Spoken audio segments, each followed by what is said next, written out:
Good morning, everyone. What is up? My name is Tristan Johnsrud, and I welcome you to my podcast called The Voice of Inclusion. And for my first and only episode, we're diving into what true inclusion looks like in everyday life and beyond the sports field. I sat down with my good friend Elliot Boersma, Vice President of the Unified Club, to talk about belonging, leadership, and the lessons sports can teach us about community. Let's get into it. What does true inclusion look like in everyday life outside of sports? I'd say that true inclusion is when someone feels, welcomed or respected and no matter where they are. It's not just about letting someone join you, but it's actually about making them feel like they belong.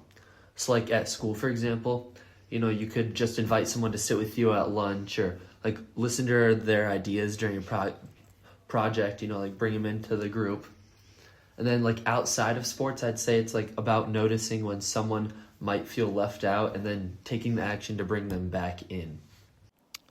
That's such a perfect definition. Elliot reminds us that inclusion isn't passive, it's active. It's about noticing when someone might feel left out and taking steps to bring them in. Whether it's inviting someone to sit with you at lunch or listening to the ideas in class. These small actions create belonging.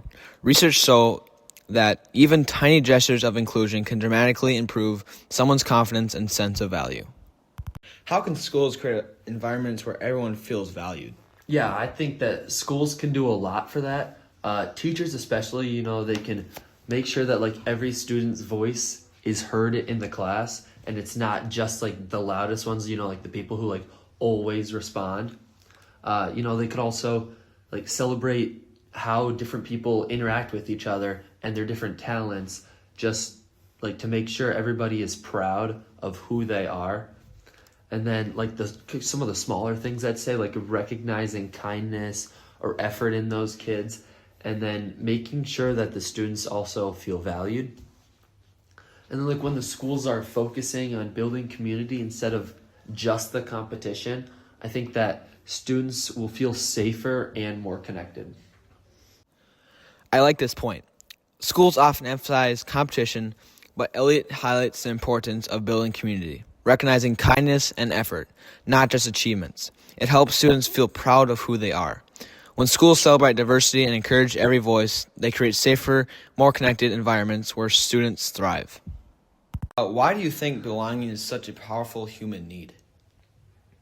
I think that belonging makes people feel like they matter. When you belong, you just kind of feel supported and more confident in yourself, and it gives you a courage to just try new things because people will have your back if you fail. This audio was created with Podcastle.ai. New things because people will have your back if you fail. And then without belonging, I think that people could feel almost invisible, and that hurts people's motivation. And then also kind of belonging is what makes friendships strong. So it'll also make teams successful, and it'll help communities be more caring. This really stuck out to me. Belonging isn't just nice to have, it's essential. It fuels confidence, resilience, and motivation. Elliot connects belonging to friendships, teamwork, and even community strength. Without it, people feel invisible. But with it, they're empowered to take risks, grow, and support others. It's a reminder that inclusion is about making sure people know they matter. What lessons from sports like unified sports can be applied in building stronger communities, do you think? Yeah, I'd say that, sports are teaching how to work as a team and how to communicate with each other, but it's also teaching about respect and respecting one another and your coaches and teammates and your opponents especially. On a team, you're learning that everyone has a role, and that's also kind of true in just the general community. But sports are also showing that encouragement does matter, and that when teammates are cheering each other on, kind of in competition especially, it helps to build their confidence.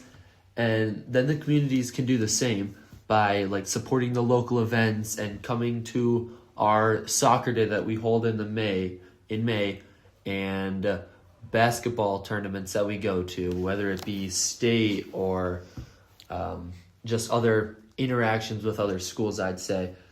And then I'd say like another lesson kind of within that is about being resilient, and that teams, like as a coach, since I'm a basketball coach, I think that we need to teach our team that sure, we might be knocked down, but we still need to be able to come back after that loss and just kind of recuperate ourselves and then kind of start with a fresh mind.